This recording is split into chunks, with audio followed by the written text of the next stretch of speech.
Good morning everybody, स्वागत है आप लोगों का इस सत्र में। और आज हम 11th के वेक्टर के लेक्चर को कंटिन्यू करते हैं और आज जो हमारा टॉपिक है वो है रेक्टेंगुलर कंपोनेंट ऑफ वेक्टर। तो देखते हैं, ये हमारा एक्स एक्सिस है, ये वाई एक्सिस,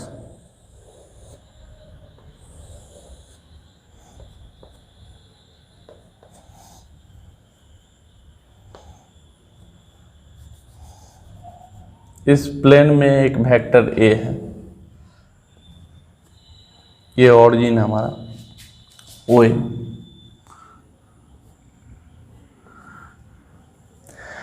एक तरह से कंपोनेंट ऑफ वेक्टर को आप इस तरह से सोच सकते हैं कि इससे पहले हम दो वेक्टर को ऐड करके रिजल्टेंट की मैग्नीट्यूड निकालते थे। अब हम चाहते हैं कि एक वेक्टर को कंपोनेंट किया जाए, तोड़ा जाए उसको दो रेक्टेंगुलर कंपोनेंट में, एक एक्स की ओर और एक वाई की ओर। या फिर यदि हमारा वेक्टर एक्स वाई प्लेन में ना हो के तीनों प्लेन में हो, एक्स वाई और जेड में, तो हम उसका कंपोनेंट करना चाहते हैं, घटक करना चाहते हैं, टुकड़ा करना चाहते हैं, एक्स एक्सिस की ओर भी, वाई एक्सिस की ओर भी और जेड एक्सिस की ओर भी। तो वो कैसे होगा आप देखिए। जैसे ये वेक्टर ओ ए है, हम यहाँ से परपेंडिकुलर डालते हैं एक्स एक्सिस पर और यहां से एक परपेंडिकुलर डालते हैं वाई एक्सिस पर।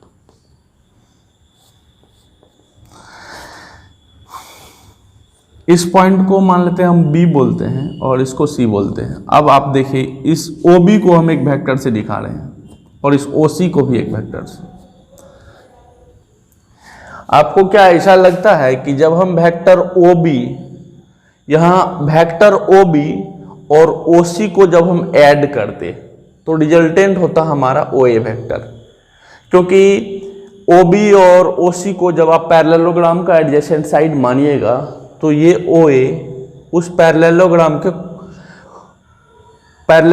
का वो डायगोनल है जो दोनों वेक्टर के कॉमन टेल से पास कर रही है। तो हम क्या, और मान लेते ये वेक्टर ओ ए एक्स एक्सिस से अल्फा एंगल बना रही है और वाई एक्सिस से बीटा। तो आप फिगर से देख रहे हैं कि यदि हम इस वेक्टर ओ बी और ओ सी को ऐड करते तो हमारा रिजल्टेंट वेक्टर ओ ए आता। तो क्या हम ओ ए को इस तरह से लिख सकते हैं, वेक्टर ओ ए को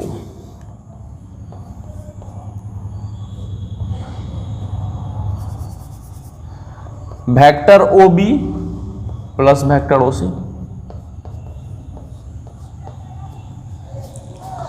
क्योंकि आप देख रहे हैं कि ओ बी और ओ सी से मिला के जो हम पैरेललोग्राम बना रहे हैं, उस पैरेललोग्राम में इन दोनों वेक्टर से के कॉमन टेल से पास करने वाला ये ओ ए डायगोनल हो जाएगा। तो उस हिसाब से सोचिए, तो ये जो वेक्टर ओ ए है जो एक्स वाई प्लेन में है और यहाँ से हमने एक परपेंडिकुलर डाला एक्स एक्सिस पर, यहाँ से परपेंडिकुलर डाला वाई एक्सिस पर, इस वेक्टर को हमने ओ बी कह दिया, इस वेक्टर को हमने ओ सी कह दिया। तो क्या ओ बी ओ ए को इस तरह से लिखा जा सकता है, ओ बी जोड़ ओ सी। ओ बी वेक्टर और ओ सी वेक्टर का सम है ओ ए वेक्टर। अब इस ओ बी का मैग्नीट्यूड कितना है देखिए, हमें ओ बी मालूम नहीं है, हमें ओ सी मालूम नहीं। मान लेते ये वेक्टर ओ ए है, हम इसको वेक्टर ए बोल देते हैं। तो हमें सिर्फ वेक्टर ए मालूम है और ये वेक्टर ए एक्स एक्सिस से कितनी एंगल बना रही है, अल्फा, और वाई एक्सिस से कितनी एंगल बना रही है, बीटा। हम सिर्फ यहां से परपेंडिकुलर ड्रॉ किए एक्स एक्सिस और वाई एक्सिस पर, और इसको हम एक वेक्टर ओ बी और ओ सी बोल दिया। और यकीनन हम कह सकते हैं कि ओ बी और ओ सी का सम होगा ओ ए, यानी ओ ए जब ब्रेक होगा तो ओ बी और ओ सी में होगा।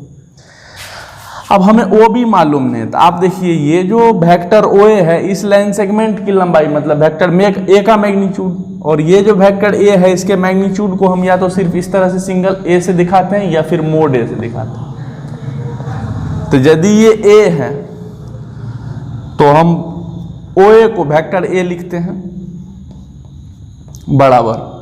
अब ये वेक्टर ओ बी की मैग्नीट्यूड कितनी है, ओ बी की मैग्नीट्यूड मतलब इस लाइन सेगमेंट की लंबाई, इस लाइन सेगमेंट की लंबाई के लिए, अब इस लाइन सेगमेंट की लंबाई ए है और ये कितने एंगल बना रही है, अल्फा। इस ट्रायंगल में देखिए एक राइट ट्रायंगल है, यहाँ हम परपेंडिकुलर ड्रॉ किए थे तो यहाँ 90 डिग्री की एंगल बन रही है। तब इस 90 डिग्री के सामने वाला हाइपोटेन्यूज है, और ये अल्फा के लिए ये परपेंडिकुलर है और ये बेस है। तो हमें हाइपोटेन्यूज मालूम है, मतलब इस लाइन सेगमेंट की मालूम है लंबाई, वो ए है, और हमें इसकी लंबाई निकालनी है। तो इसकी लंबाई के लिए देखिए हमें हाइपोटेन्यूज मालूम है और इस अल्फा के लिए हमें बेस मालूम करना है।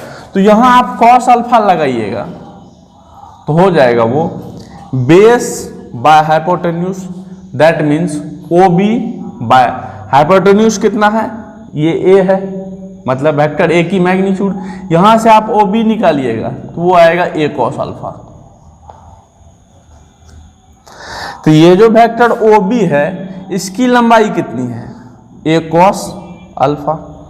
लेकिन एक वेक्टर में मैग्नीट्यूड ही सिर्फ नहीं होता है, क्योंकि ओ बी हम वेक्टर है और उस वेक्टर को हम लिखना चाहते हैं, तो ओ बी की मैग्नीट्यूड कितना है, ए कॉस अल्फा।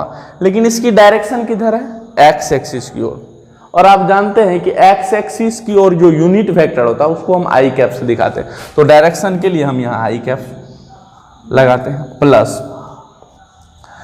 अब OC, तो जो OC वेक्टर है इसके लाइन सेगमेंट की लंबाई, यदि यही प्रोसेस हम यहां अपनाए तो इस बीटा के लिए ये बेस है और ये हाइपोटेन्यूज है, फिर यहां हम यदि कॉस लगाएंगे तो यकीनन OC की लंबाई हमें मिलेगी ए कॉस बीटा।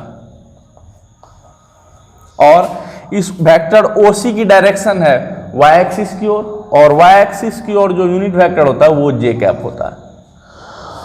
तो वेक्टर A को हम लिखें दो वेक्टर के सम के रूप में, मतलब ये टूट गया, एक वेक्टर है जो x एक्सिस की ओर है और एक वेक्टर है जो y एक्सिस की ओर है, ठीक है।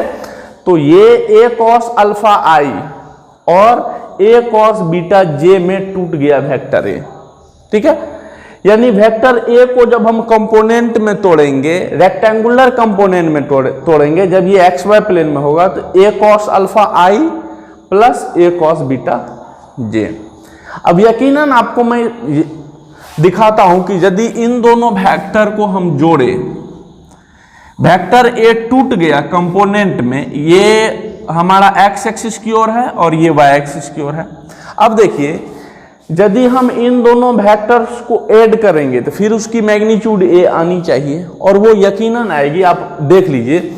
अच्छा, ये वेक्टर जो है जिसकी मैग्नीट्यूड है a cos अल्फा, इसका डायरेक्शन है x एक्सिस की ओर, और ये जो वेक्टर है a cos बीटा, इसकी डायरेक्शन है y एक्सिस की ओर। तो यकीनन इस वेक्टर की डायरेक्शन चूंकि x एक्सिस की ओर है और इसकी डायरेक्शन y एक्सिस की ओर है, और जब एक वेक्टर x एक्सिस की ओर है और दूसरा y एक्सिस की ओर है तो दोनों वेक्टर के बीच एंगल 90 डिग्री बन रहा है। तो ये जो वेक्टर है और ये वेक्टर, इसके बीच एंगल बन रही है 90 डिग्री। अब देखिए, हम आपको इससे पहले बताए हैं कि दो वेक्टर का यदि हमको रिजल्टेंट निकालना हो और उसके बीच एंगल 90 डिग्री हो तो रिजल्टेंट का मैग्नीट्यूड होता था root under a square plus b square. Direct हम रिजल्ट यूज करते थे।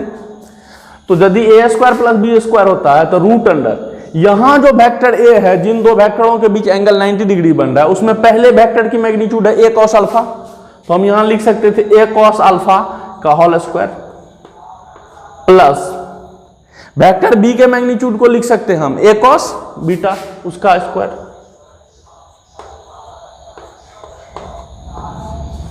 अब ये रूट अंडर क्या हो जाएगा, a square cos square alpha plus a square cos square beta.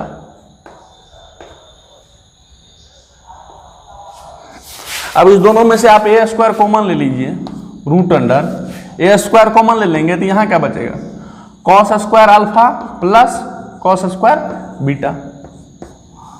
अब ये स्क्वायर रूट से बाहर आ जाएगा तो वो हो जाएगा ए, रूट अंडर बचेगा cos square alpha plus cos square beta, ठीक है। अब आप जानते हैं, यहां आप देखिए, चूंकि ये एक्स एक्सिस और ये वाई एक्सिस है और वेक्टर ए एक्स एक्सिस से अल्फा एंगल पर है और वेक्टर और वाई एक्सिस से बीटा एंगल पर है वेक्टर ए, तो यहां दिख रहा है कि अल्फा प्लस बीटा 90 डिग्री होगी, तो यहां अल्फा प्लस बीटा 90 डिग्री, यहां आप कोई एक वैल्यू निकाल लीजिए, मान लेते हैं हम निकाल लेते हैं बीटा की वैल्यू, तो वो आएगा 90 डिग्री माइनस अल्फा। तो यदि आप यहां पुट कीजिएगा a root under cos square alpha plus cos square beta को हम लिख सकते हैं कॉस बीटा का स्क्वायर। तो आगे हम काम कर लेते हैं रूट अंडर ए तो बाहर है, cos square alpha plus cos beta की जगह लिख देते हैं हम 90 माइनस अल्फा। कॉस बीटा है यहां पर, उसको लिख देंगे हम 90 डिग्री माइनस अल्फा का स्क्वायर। अब यहां से आ जाएगा हमें ये हो जाएगा cos square alpha plus cos 90 degree minus alpha हो जाएगा साइन अल्फा, और उसका स्क्वायर तो हो जाएगा sine square alpha. A cos square alpha plus sine square alpha 1 होता है, ए इंटू 1 बराबर क्या ए। तो आप देख रहे हैं कि हम वेक्टर ए को दो टुकड़ों में तोड़ दिए, या आप उसको बोले दो कंपोनेंट में तोड़ दिए। यहां वेक्टर ए एक्स एक्सिस से एंगल बना रही है अल्फा और वाई एक्सिस से एंगल बना रही है बीटा, तो हम वेक्टर ओ ए को लिखे ओ बी प्लस ओ सी, वो आपको दिख रहा है पैरेललोग्राम का ये डायगोनल है जो दोनों वेक्टर के कॉमन टेल से पास कर रहा है, तो ये इसका रिजल्टेंट होगा। आप देखिए ओ ए वेक्टर ए था, ओ बी को लिखने के लिए ये ए था जिधर से एंगल बना रहा उधर हो गया कॉस अल्फा प्लस ओ सी ए कॉस बीटा, और इन दो ये चूंकि ओ बी की डायरेक्शन एक्स एक्सिस की ओर थी तो हमने वहां यूनिट वेक्टर आई कैप मल्टीप्लाई किया, इसकी डायरेक्शन वाई एक्सिस की ओर थी इसलिए हमने यूनिट वेक्टर जे मल्टीप्लाई किया। और आपको हम दिखाए कि सही में ये दोनों वेक्टर टूट के इतना हुआ है, इसका ये कंपोनेंट है, और यकीनन यदि इन दोनों वेक्टर को फिर ऐड करेंगे तो इसकी मैग्नीट्यूड वेक्टर ए के मैग्नीट्यूड के बराबर आनी चाहिए, और वो आ भी रहा है। हम आपको सिर्फ करके दिखा रहे थे कि देखिए सही में वो इस तरह से टूटता है और उसकी मैग्नीट्यूड इतनी होती है। अच्छा, कोई इसे या तो अल्फा बीटा के या कोई सिर्फ एक ही एंगल से काम चलाता था, आप उसको भी देखिए, बात एक ही है। बहुत लोग कंफ्यूज होते हैं कि किधर क्या एंगल लेना है, तो बहुत सिंपल चीज है। देखिए बच्चों, कंपोनेंट को आसानी से समझने के लिए आप कंपोनेंट को कितने तरीके से लिख सकते हैं, और बहुत सारे बच्चे कंफ्यूज रहते हैं कि दोनों तरफ से हमें एंगल नहीं मालूम होता है, तो इसको हम कैसे निकालें। हालांकि आपको दोनों तरफ से एंगल मालूम होता है, लेकिन आपको लगता है कि हमें नहीं मालूम है। मान लेते हैं अभी दोनों तरफ से आपको एंगल मालूम है। ये वेक्टर ए एक्स एक्सिस से अल्फा एंगल बना रही है और वाई एक्सिस से बीटा एंगल बना रही है। मान लेते हैं कि आपको सिर्फ इस वेक्टर ए जो है एक्स एक्सिस से कितनी एंगल बना रही है वो ही सिर्फ दिया रहता, तो आप यकीनन ये टोटल एंगल 90 डिग्री है, तो आप 90 डिग्री में से अल्फा को घटा के बीटा निकाल सकते थे। या आप यहां देख सकते हैं कि अल्फा प्लस बीटा की वैल्यू होगी 90 डिग्री, तो यहां से बीटा हो जाएगा 90 डिग्री माइनस अल्फा। तो आपको ये सिंगल एंगल भी मालूम हो तो यकीनन आपको दूसरा एंगल मालूम है। हम देखते हैं कंपोनेंट लिखने का तरीका अलग अलग तरीकों से, और आपको दिखाते हैं कि आपको सेम कंपोनेंट आने वाला है, आप जो भी तरीका यूज कर लें। हम वेक्टर ए को पहले इस तरह से लिखते हैं, इसका एक्स कंपोनेंट होगा, एक्स एक्सिस से अल्फा एंगल बना रही है। और एक बात तो याद रखना है कि यदि आपको किसी एक्सिस से एंगल मालूम हो तो जिस एक्सिस से एंगल मालूम हो उधर कंपोनेंट उसका कॉस होता है, ठीक है। दोनों की तरफ मालूम हो तो दोनों कॉस लिखना है, लेकिन यदि आप एक ही एंगल आपको मालूम हो तो आपको जिधर से एंगल मालूम हो उधर कॉस लिखना है, और इसी एंगल का यदि आप इस्तेमाल उधर भी करना चाहते हैं तो इसके लिए आप साइन लिखें। वो क्यों हम आपको दिखा रहे हैं, सेम आएगा सब में। तो हम ए को लिख सकते हैं, इसका एक्स कंपोनेंट होगा a cos alpha, direction x axis की ओर, वाई होगा a cos beta J cap. यह है पहला तरीका कि आपको दोनों एक्सिस से एंगल मालूम है, तो आप दोनों एक्सिस से यदि एक्स कंपोनेंट लिखना चाहते हैं वेक्टर के फॉर्म में, तो एक्स एक्सिस से देखें कितना एंगल बन रहा है उतना कॉस अल्फा, वाई कंपोनेंट लिखना है तो वाई से देखें कितना एंगल बन रहा है उतना कॉस बीटा, ठीक है। अब दूसरा तरीका लिखने का बच्चों,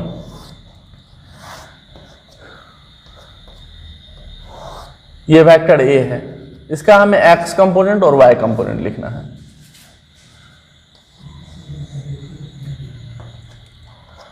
तो और मान लेते हैं हमें सिर्फ अल्फा मालूम है, मतलब एक्स एक्सिस से जो एंगल है वो मालूम है हमें, तो हम इसको लिखेंगे वेक्टर ए को,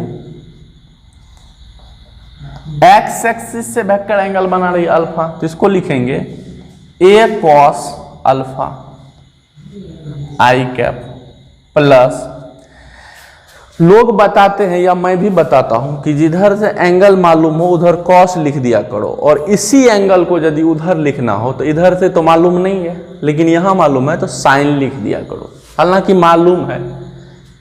तो इसका y कंपोनेंट होगा ए साइन अल्फा जे कैप, ये हमारा दूसरा तरीका है। तीसरा तरीका क्या होगा बच्चों, हालांकि सारा तरीका सेम है, आपको जो अच्छा लगे उस तरीके का आप इस्तेमाल कर सकते हैं। मान लो ये एक्स एक्सिस है, ये वाई एक्सिस है, ये वेक्टर ए है, मान लेते हैं हमको वाई एक्सिस से ही एंगल दे दिया बीटा, अब हम इसका कंपोनेंट लिखना चाहते हैं, तो वाई एक्सिस से ही यदि एंगल दे दिया है बीटा तो हम अब वेक्टर ए को लिखेंगे। आप यहां देखिए किस एक्सिस से हमें एंगल मालूम है, y से, और जिधर मालूम हो उधर होता है cos, और जिधर नहीं मालूम हो उधर होता है sin। हालांकि मालूम है ये बीटा है तो ये 90 डिग्री माइनस बीटा, ये कहने के लिए एक ट्रिक है। तो आपको x एक्सिस से एंगल नहीं मालूम है तो इसको आप लिखिएगा a x से एंगल नहीं है तो हो जाएगा sin beta I cap plus a, किस एक्सिस से हमें एंगल मालूम है y से, a cos beta J cap. आप कोई भी तरीका यूज कर सकते हैं। पहला तरीका है कि आपको दोनों एक्सिस से एंगल मालूम है, तो हम तो बोले कि यदि जिधर से एंगल मालूम है उधर cos लिखो, तो दोनों एक्सिस से मालूम है, x से भी y से भी, तो x से कितना है अल्फा तो cos अल्फा, y से कितना है बीटा तो cos बीटा। जिससे एंगल मालूम है, x एक्सिस से एंगल मालूम था तो कंपोनेंट लिखते वक्त x वाले में लिखे cos अल्फा, और जिससे नहीं मालूम था उसमें लिखा sin अल्फा। इसमें हमें y एक्सिस की ओर ही एंगल दिया हुआ है तो y वाले में cos, और x की ओर नहीं दिया हुआ है तो x में sin। अब आपको हम दिखाते हैं कि ये सब चीज एक है, हम ये वाले को उसी टर्म में सबको लाएंगे। तो हम इसको रहने देते हैं a cos अल्फा आई और a cos बीटा जे। यहां इस वेक्टर और इस वेक्टर को कंपेयर कीजिए तो इसमें जो पहला टर्म है या बोलिए x कंपोनेंट है, a cos अल्फा है, यहां भी a cos अल्फा, इसमें कोई बदलाव लाने की जरूरत नहीं, तो इसको हम एज इट इज लिख देते हैं a cos अल्फा आई क्या प्लस, मैं ये सिर्फ दिखलाना चाहता हूं कि सारा चीज सेम है। यहां cos है, चाहते हैं इसको भी हम cos बनाए जिससे देखें कि ये दोनों चीजें सेम है, तो हम लिखे a sin, इसको हम क्या बनाए cos बनाना चाहते हैं, तो यदि इसको आप cos बनाइएगा तो इस अल्फा को हटा देते हैं। आप देखिए अल्फा प्लस बीटा 90 डिग्री है, तो यहां से बीटा होगा 90 माइनस अल्फा और अल्फा भी होगा 90 डिग्री माइनस बीटा, तो आप इस साइन अल्फा की जगह लिख सकते हैं, साइन अल्फा की जगह क्या लिखेंगे 90 डिग्री माइनस बीटा जे कैप, तो हो जाएगा a cos alpha I plus a sine 90 degree minus beta हो जाएगा cos बीटा जे कैप। अब आप देख रहे हैं ये और ये सेम है, उसको भी हम इस दोनों के टर्म में लाते हैं। पहले वाले में साइन है, दूसरे वाले में cos है, लेकिन आप देख रहे हैं दोनों जगह cos है, तो इस वाले को तो हम चेंज नहीं करेंगे, इसको चेंज करते हैं। a साइन बीटा है, a साइन बीटा को हम लिख सकते हैं 90 minus alpha I cap plus a cos beta J cap. आप देख रहे हैं a sine 90 minus alpha, cos alpha होता है, आप 10th क्लास में पढ़ के आए, ये हो जाएगा a cos alpha I plus a cos beta j, ये सेम आया। तो सिर्फ हम रेक्टेंगुलर कंपोनेंट में काम कर रहे हैं। लोग बहुत ज़्यादा, ये स्टूडेंट बहुत ज़्यादा कंफ्यूज करते हैं कि सर कहीं cos लिख देते हैं, कहीं sin लिख देते हैं, कहीं तो दोनों जगह कंपोनेंट लिखते वक्त sin cos लिख देते हैं, कहीं तो दोनों जगह एक जगह cos लिखते हैं एक जगह sin लिखते हैं। ये क्या मामला है? मेरा कहना है कि चूंकि आप गहराई में जाके सोचिएगा तो चूंकि आप रेक्टेंगुलर कंपोनेंट में काम कर रहे हैं, तो यदि हम एक ही तरफ का एंगल यूज कर ले, इस अल्फा के टर्म में ही हम कंपोनेंट लिखे, तो ये बीटा जो है 90 माइनस अल्फा होगा और कॉस जो है 90 पर चेंज होकर साइन हो जाता है। तो एक तो तरीका ये हुआ कि आपको जिस भी एक्सिस से एंगल मालूम हो उधर कंपोनेंट होता है कॉस, और जिस एक्सिस से ये एंगल मालूम नहीं हो तो मालूम करने की जरूरत नहीं है, आप उसी एंगल को जिधर हमको एंगल नहीं मालूम है उस एक्सिस की तरफ साइन लिख दें तो उसका वाई कंपोनेंट आ जाएगा। या आपको दोनों एक्सिस से एंगल मालूम है, तो जब दोनों एक्सिस से एंगल मालूम है तो दोनों एक्सिस की तरह जो जो एंगल मालूम है उसका कॉस लिख के कंपोनेंट ले जाए। अब यहां देख रहे हैं हमें वाई एक्सिस से बीटा मालूम था, हमको बीटा ही लिखना है, अल्फा नहीं लिखना है या ये एंगल नहीं निकालना है, मेरे को इच्छा नहीं है निकालने की। तो वाई की तरफ बीटा है और एक्स से बीटा नहीं बन रहा है तो एक्स के तरह हो जाएगा साइन बीटा कंपोनेंट, और वाई से एंगल बन रहा है तो उसके तरफ कॉस हो जाएगा। ठीक है, ये सीधा साधा फंडा है वेक्टर को कंपोनेंट में या उसको टुकड़ों में लिखना। और टुकड़ों में कंपोनेंट को क्यों लिखते हैं, वेक्टर को टुकड़ों में क्यों लिखते हैं, उसका एक्स कंपोनेंट वाई कंपोनेंट, या फिर यदि वो अभी तो एक्स वाई प्लेन में काम कर रहे हैं तो दो ही कंपोनेंट की बात करें, यदि वो एक्स वाई जेड तीनों प्लेन में होगा तो उसका 3 कंपोनेंट। चूंकि दो वेक्टर को जो इससे पहले जो हम एडिशन ऑफ वेक्टर पढ़े उसमें दो वेक्टर को ऐड करना आसान था, जब दो वेक्टर की हमें मैग्नीट्यूड मालूम थी उसके बीच। लेकिन यदि 4 या 5 या 6 वेक्टर को हमें ऐड करना हो तो वो बहुत ही लेंदिंग प्रोसेस हो जाएगी। उसके लिए हमें कंपोनेंट ऑफ वेक्टर सीखना आसानी, कंपोनेंट ऑफ वेक्टर सीख के उससे एडिशन करना आसान होता है। और कैसे कंपोनेंट ऑफ वेक्टर को ऐड करते हैं और क्यों इससे आसान है, इस बात पर चर्चा करेंगे हम अगले लेक्चर में। आशा करता हूं कि आज का लेक्चर हमारा आपको अच्छा लगा हो, और अच्छा लगा हो तो दोस्तों के साथ इसे शेयर करेंगे, और इसी तरह का वीडियो आपको लगातार मिलता रहे इसके लिए आप हमारे YouTube चैनल जो YouTube पर श्री कृष्णा क्लासेज मधेपुरा के नाम से मौजूद है उसे सब्सक्राइब करेंगे और बेल आइकन दबाएंगे। धन्यवाद। That's it.